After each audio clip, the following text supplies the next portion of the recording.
العالمين وصلى الله وسلم على نبينا محمد وعلى آله وأصحابه والتابعين لهم بإحسان إلى يوم الدين. Nous avions fini avec les deux premiers jugements parmi les ahkam al-nun as-sakina wa tanwin. On a commencé par al-idhar avec ces 6 lettres.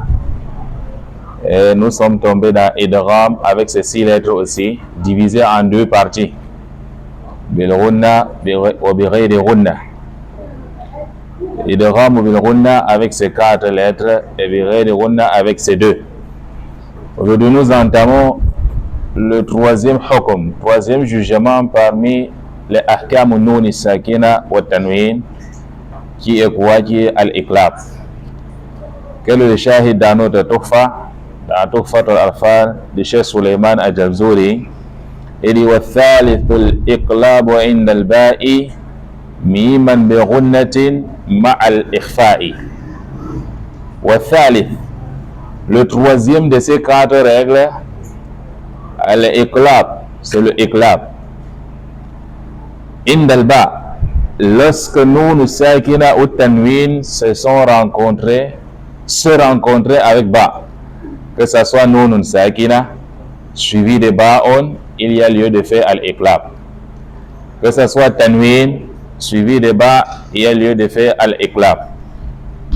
Mais quant au tanwin, le nun sakina peut exister dans un seul mot avec la lettre ba. On peut faire le iqlab dans un seul mot avec nun sakina. Ça peut être aussi dans deux mots différents. Mais quant au tanwin, on la retrouve toujours dans 2 mots. C'est-à-dire, le tanwin est à la fin de l'autre mot et le début du 2e mot prend la lettre ba. Pourquoi? Parce que nous avions compris dès le début que le tanwin ne vient qu'à la fin des noms. On ne peut pas trouver un tanwin au milieu, ni un tanwin au début.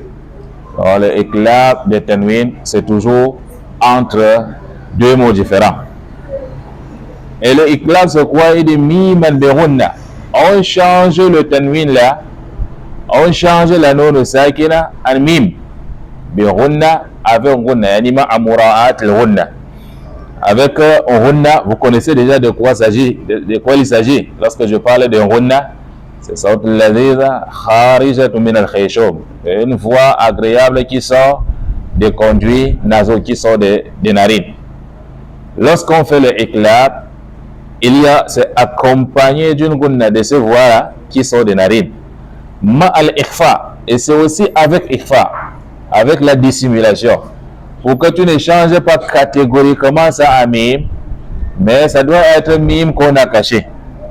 Mais ici, les qurra se sont un peu divergés en ce qui concerne la façon de la prononciation, de la façon de sortir le iqlab.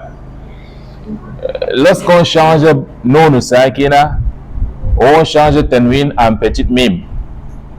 Chez d'autres qurra, tu dois prononcer le mime là de façon qu'on peut prendre une feuille, un format comme ceci, on met entre tes lèvres, comme ce que vous voyez là, entre 2 lèvres. Donc tu laisses un petit fourja, un petit passage entre tes 2 lèvres pour que le iqlab sorte.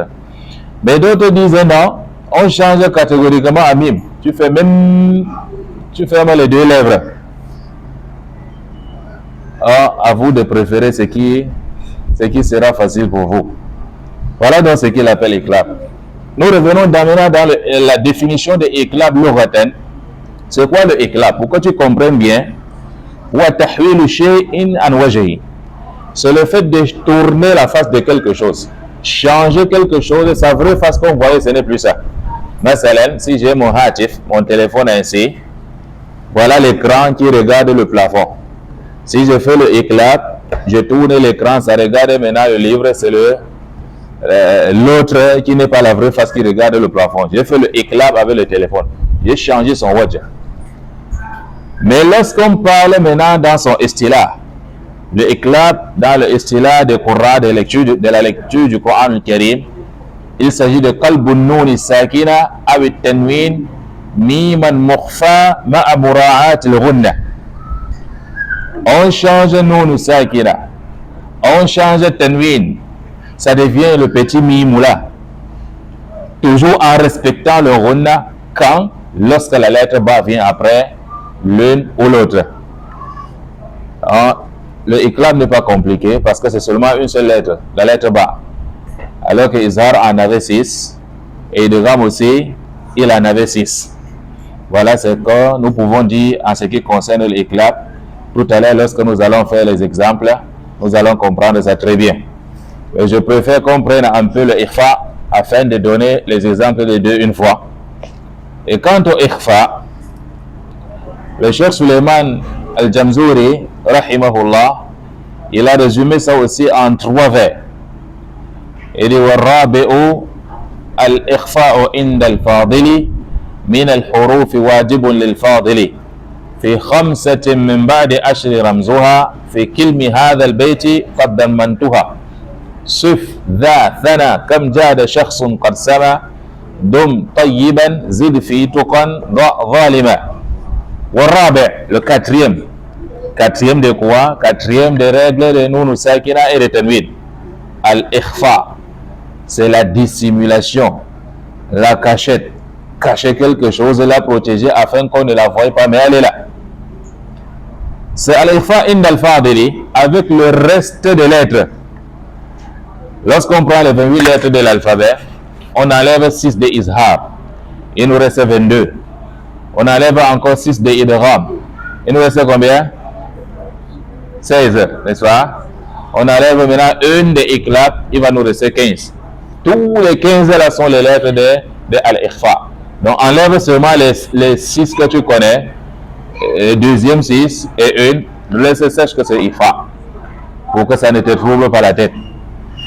Min al-huruf wajib lil-fadili, ça se trouve parmi les lettres qui sont obligées de rester. Donc obligatoirement, si on a enlevé les 13 là, d'autres vont rester, il n'y aura plus de hukum, parce qu'il reste seulement un jugement. Donc obligé, forcé, ils doivent prendre le jugement de al-ikhfa. Fi 5 min ba'di 10. Les 15 lettres là se trouvent dans 5 après 10. Est-ce qu'il y a un calcul qu'on fait comme ça? On dit 5 après 10 pour dire 15.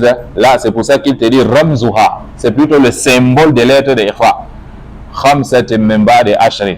15 après 10.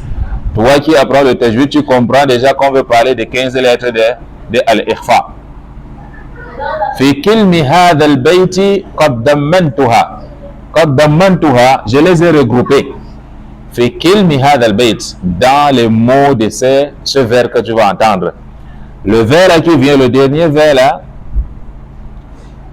ça c'est composé de 15 mots. Au début de chaque mot, il y a une lettre parmi les lettres de ikhfa. Il commence par suf, sad, dha, dhal, thana, tha, jada, jim, thana, kam, kaf, jada, jim, shakhsun, shin, qad, qaf, sama, sin, dum, dal, tayyiban, ta, zid, zay, fi, fa, tuqan, ta, ba, bad, zaliman, va. Ça fait 15 lettres de al-ikhfa. Mémorise-les seulement. Alhamdulillah, tu as déjà tous les 15 lettres de ton ikhfa. Et nous avions dit que ikhfa, c'est quoi dans la langue? Huwa sitr. C'est la cachette. C'est cacher quelque chose. Le ikhfa n'est plus iqlab parce que lorsque j'ai changé la face du téléphone, le téléphone était toujours visible. Mais seulement que ce n'est plus la vraie face. Mais quant au ikhfa, je peux la prendre, je mets sous la table. Le téléphone existait toujours, mais je l'ai caché. Et le ikhfa, c'est entre izhar et idgham. La pratique maintenant de ikhfa, ça se trouve entre izhar et idgham. Au même moment, tu veux faire le izhar, tu veux faire apparaître nun sakin ou tanwin, et au même moment, tu veux l'introduire dans la lettre suivante. Tu veux l'introduire, tu ne l'introduis pas. Tu veux la faire apparaître non plus, ça veut dire, il est bena bena. C'est une chauve-souris. Il n'est pas parmi les animaux, parmi les souris, ni parmi les oiseaux. À l'exemple, lorsque tu dis par exemple Mansoura, on entend seulement le runna. On ne sait pas si c'est noun sakina là-bas, c'est tanwin. Ah, mais il y a noun sakina. Mais quand tu entends, c'est entre izhar.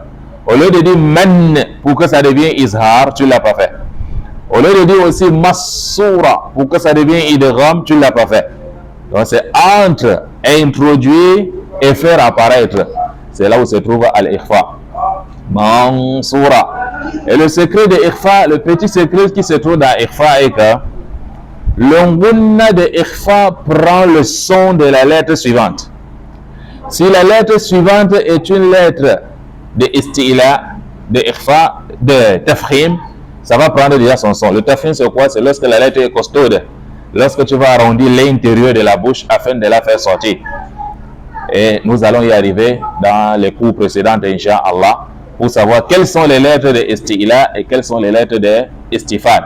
Pour ne pas nous troubler, on n'entend pas ce sujet, Inch'Allah. Qu'Allah subhanahu wa ta'ala nous facilite. Nous allons faire la pratique tout à l'heure afin que ça soit encore plus wadih.